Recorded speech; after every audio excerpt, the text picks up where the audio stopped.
Do that one dance, baby. That one dance.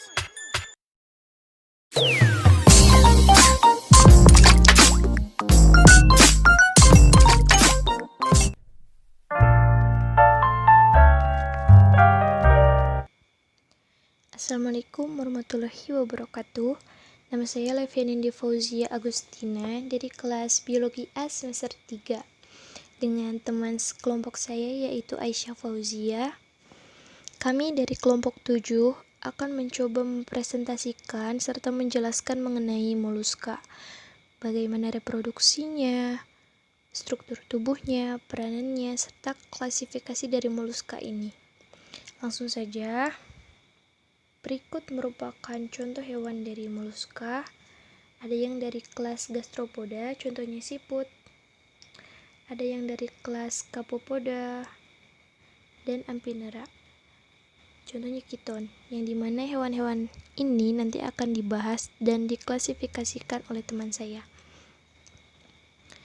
Apa sih moluska itu dan bagaimana hewan-hewan tersebut dapat digolongkan ke dalam filum moluska? Nah, moluska sendiri berasal dari bahasa Latin yang asal katanya itu molluscus yang berarti lunak. Jadi, moluska merupakan hewan tripoblastik coelomata yang bertubuh lunak, baik yang memiliki cangkang maupun yang tidak. Jadi, yang memiliki cangkang yang keras pun kalau tubuhnya lunak termasuk ke dalam golongan moluska. Contohnya siput. Dan yang tidak memiliki cangkang ini contohnya cumi-cumi, sotong, dan lainnya. Moluska ini merupakan filum terbesar kedua dalam kerajaan binatang setelah filum Arthropoda. Ciri-ciri moluska. Moluska ini mempunyai ukuran dan tubuh yang bervariasi. Mempunyai tubuh yang lunak, seperti namanya tadi, dan tidak beruas. Merupakan tripoblastik coelomata. Jadi, moluska ini berasal dari embrio yang dimana massa gastrulanya memiliki 3 lapisan sel.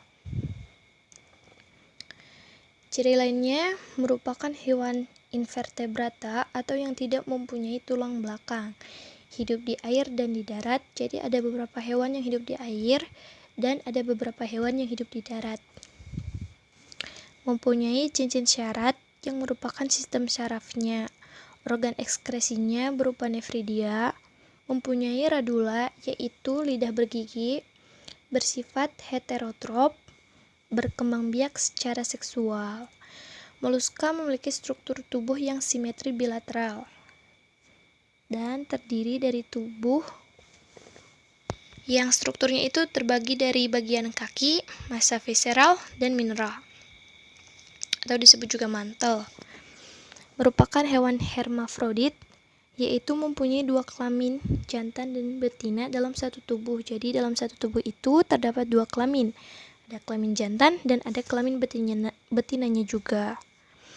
Tubuhnya terdiri dari kaki muskular dengan kepala yang berkembang beragam menurut kelasnya.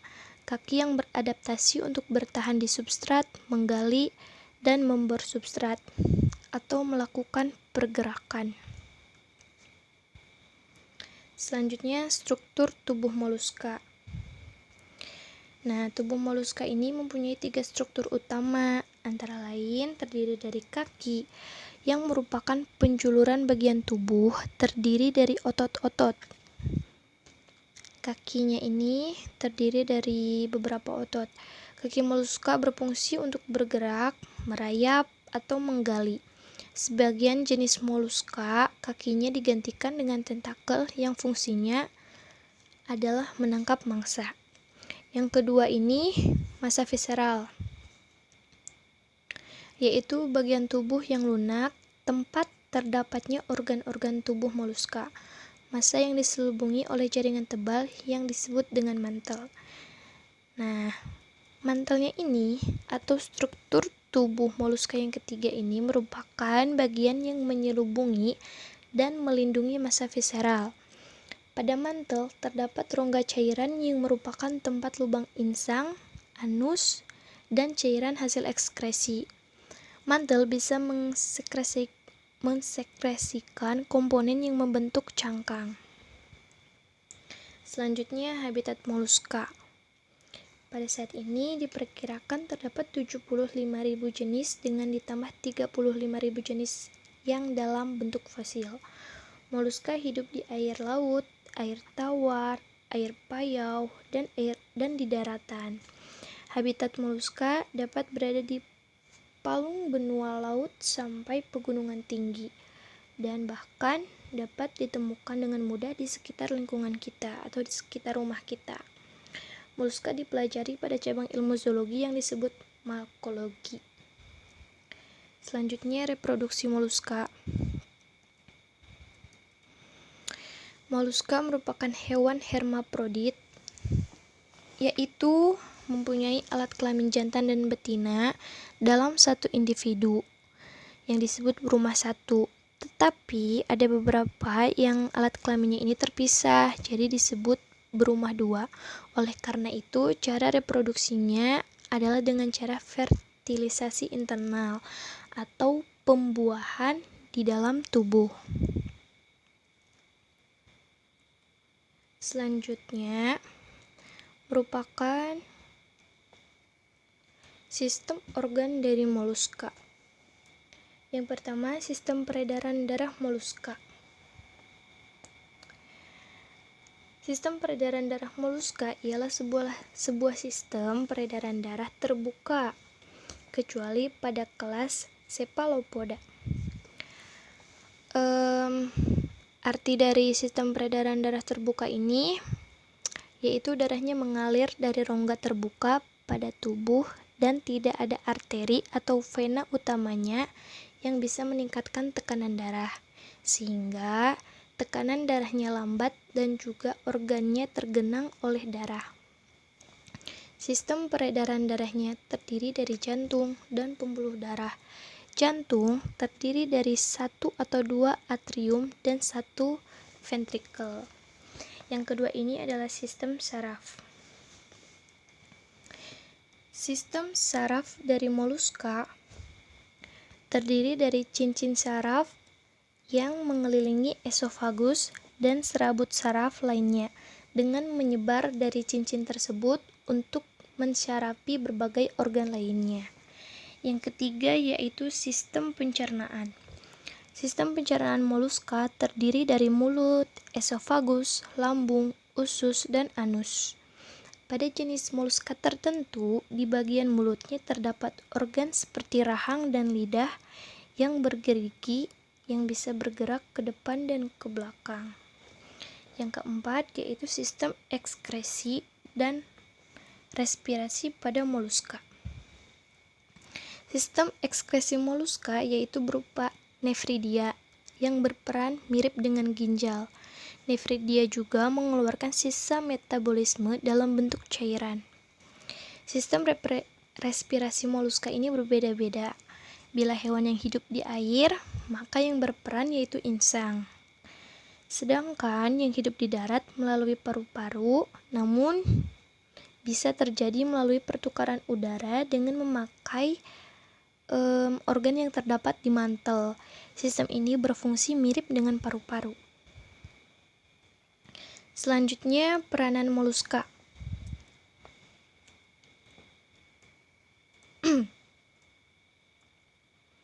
Moluska sangat bermanfaat bagi kehidupan manusia. Banyak jenis moluska yang dipakai dalam berbagai hal, seperti bahan makanan, cumi-cumi, sotong, kerang, dan tiram, atau sebagai perhiasan, misalnya kerang dan tiram. Juga sebagai serbuk cangkang kerang laut yang berpotensi sebagai obat mah. Nah, selanjutnya klasifikasi moluska akan dijelaskan oleh teman saya Aisyah Fauzia. Terima kasih. Assalamualaikum warahmatullahi wabarakatuh. Teman-teman, saya Aisyah Fauzia di sini akan mencoba untuk menjelaskan dan juga melanjutkan pemaparan materi yang sudah dijelaskan di awal oleh Saudari Levi. Di sini saya akan membahas mengenai klasifikasi dari moluska.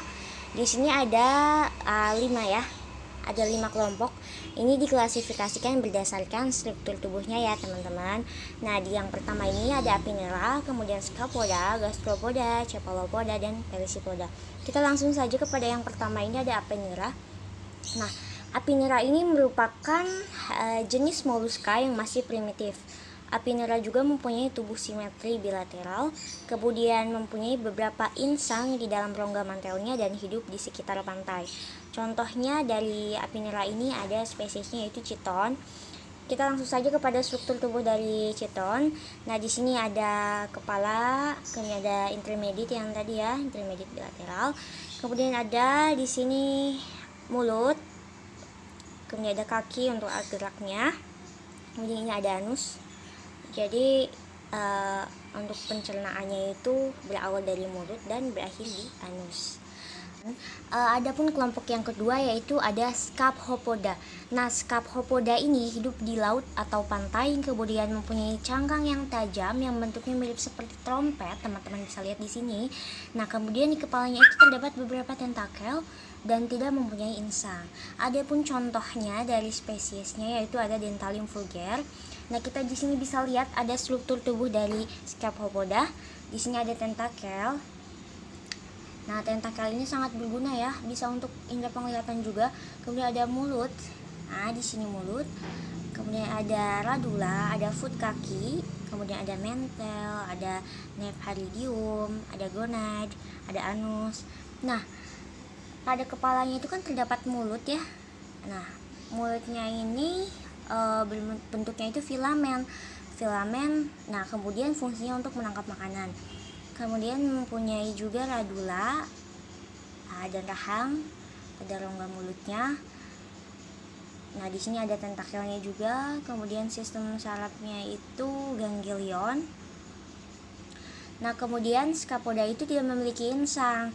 Nah, karena Scapoda tidak memiliki insang, jadi pertukaran udaranya itu terjadi di mantel sini teman-teman. Nah, kemudian karena sistem peredaran darah berupa sistem sinus darah, karena Scapoda ini kan tidak memiliki jantung ya teman-teman. Nah, jadi alat ekskresinya itu berupa sepasang nephilidium di sini karena tidak memiliki jantung. Yang ketiga itu ada Gastropoda. Nah, Gastropoda ini memakai perutnya sebagai alat gerak untuk berjalan. Kemudian habitatnya itu biasanya hidupnya di air tawar maupun air laut, bisa di darat juga. Kemudian umumnya itu mempunyai cangkang. Contohnya itu nggak asing lagi ya teman-teman, sangat familiar, yaitu ada siput.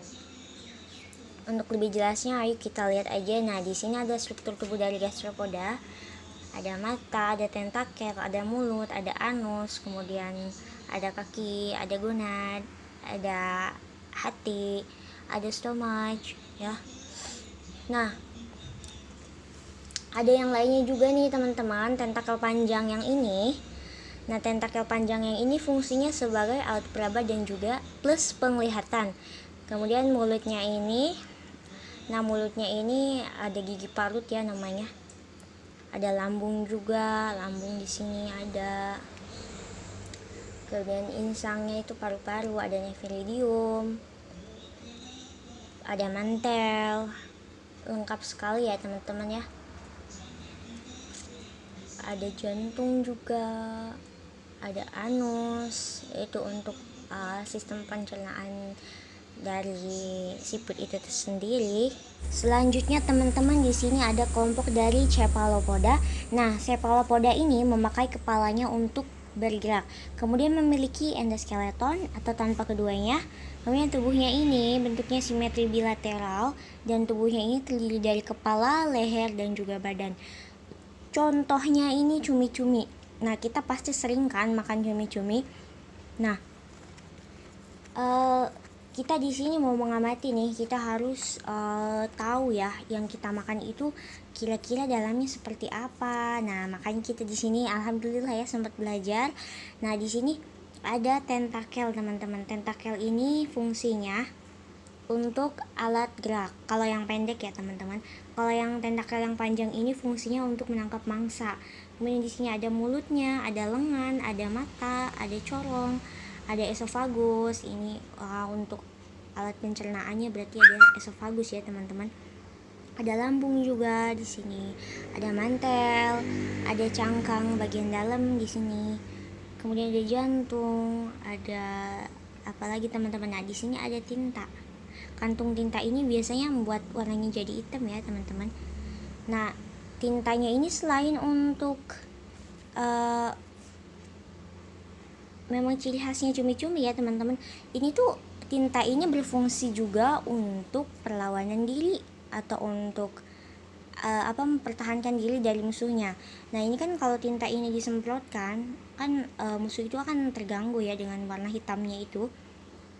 Nah, ini sangat bermanfaat nih untuk cumi-cumi teman-teman. Di sini ada organ reproduksinya ya. Teman-teman bisa lihat di sini, sekitar sini. Banyak banget nih, sini ada usus juga, ada lambung, ada sifon, ada gonad. Selanjutnya yaitu ada Pelecypoda. Nah, Pelecypoda atau bivalvia mempunyai bentuk kaki seperti kapak yang terletak di anterior. Nah, bivalvia ini merupakan hewan bercangkang yang terdiri atas dua bagian, mempunyai sistem saraf dan otak yang berkembang baik. Kemudian hidupnya itu di tawar dan di laut. Contohnya itu ada Meleagrina atau karang mutiara, Anadonta, kijing, Astrea tiram, Venapeginirosa, ada kerang raksasa. Nah, kita langsung aja ke struktur tubuhnya nih, struktur tubuh dari Pelecypoda. Nah, teman-teman bisa lihat ya, di situ ada foot, kaki, ada mentolnya juga. Untuk sistem respirasinya pakai mentol. Kemudian ada anus untuk sistem ekskresi. Kemudian juga ada mulut. Ada apa lagi teman-teman? Ada ginjal, ada jantung, ada arteri. Nah, di sini nih ya, ada ginjal, ada jantung, ada arteri, ada hati. Kemudian juga ada sifon, eksturen atau dorsal ya. Ada sifon internnya, sifon inkuren, ventral, ada insang. Alhamdulillah, materi dari kelompok kami mengenai Pilomollusca sudah selesai. Terima kasih telah menyimak pemaparan dari kelompok 15. Kurang lebihnya mohon maaf. Billahi taufiq wal hidayah. Wassalamualaikum warahmatullahi wabarakatuh.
trouble melts like lemon drops.